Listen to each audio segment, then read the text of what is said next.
Pasko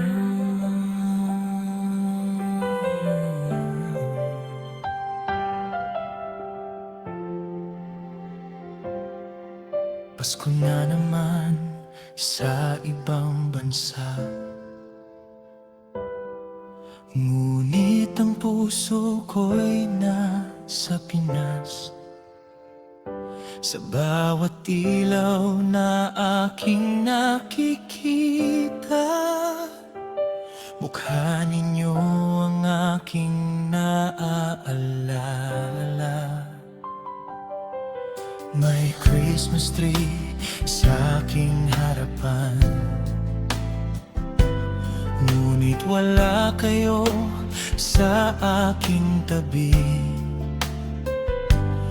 May handang nakahain sa mesa, pero wala ang tawanan ng pamilya.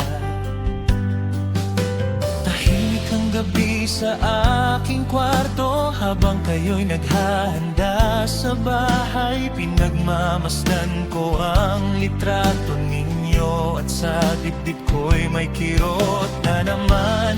Pinipilit kong umiti sa video call, kahit luha'y pilit kong itinatago. Ayokong makita ninyong nasasaktan ako, pero sa totoo lang, sobrang miss ko na kayo.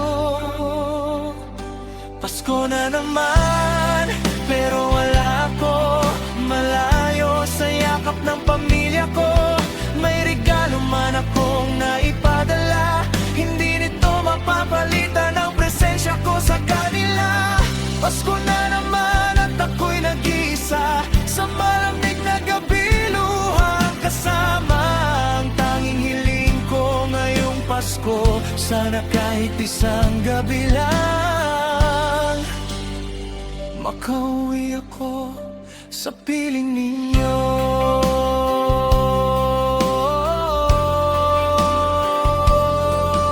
Naalala ko ang Paskong nakaraan, magulo ang bahay, maingay ang tawanan. May batang naghahabulan sa sala, at may kantahang walang tono sa tabi ng Christmas tree.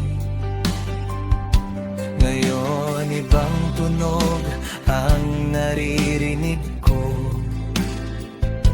katahimikan sa kwartong inuupahan ko. Ang tanging kasama ay isang lumang larawan, kung saan kumpleto pa tayong lahat.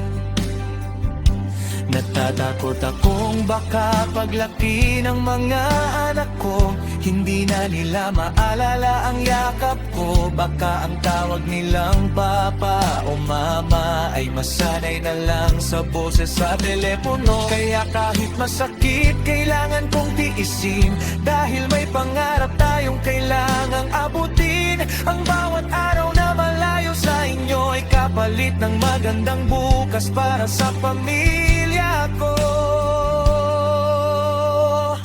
Pasko na naman, pero wala ako, malayo sa yakap ng pamilya ko.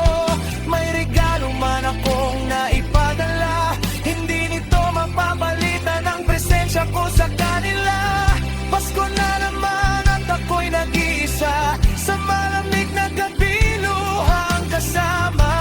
Ang tanging hiling ko ngayong Pasko, sana kahit isang gabi lang makauwi ako sa piling ninyo.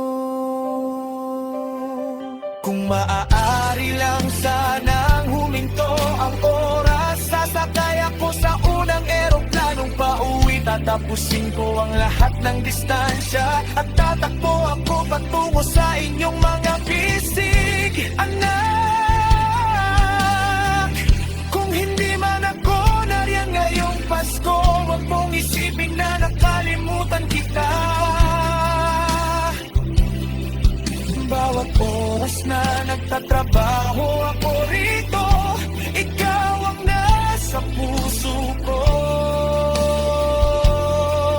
Mahal, kung sakaling makita mong umiiyak ako, hindi dahil mahina ako,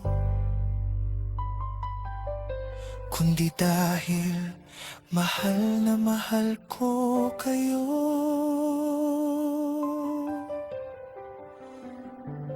Pasko na naman, pero wala ko, at ang puso ko'y umiyak para sa inyo. Sa bawat Merry Christmas na aking sinasabi, may nakatagong sana kasama ko kayo ngayon.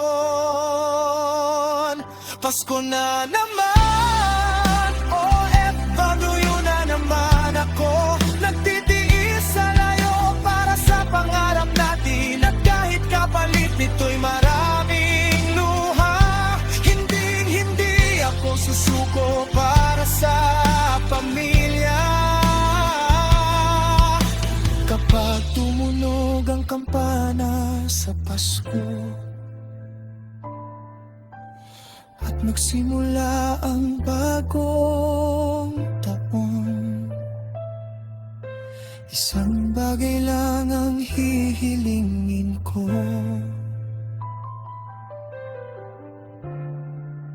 Hindi bagong cellphone, hindi malaking bahay, hindi maraming pera.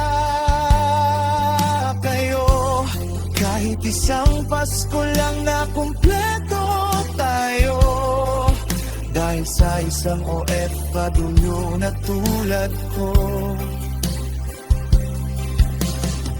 Walang regalong mas mahalaga kaysa makauwi sa pamilya. Maligayang Pasko, mahal ko. Maligayang Pasko, mga anak. Miss na miss ko na kayo. Pasko na mga gawin niyo.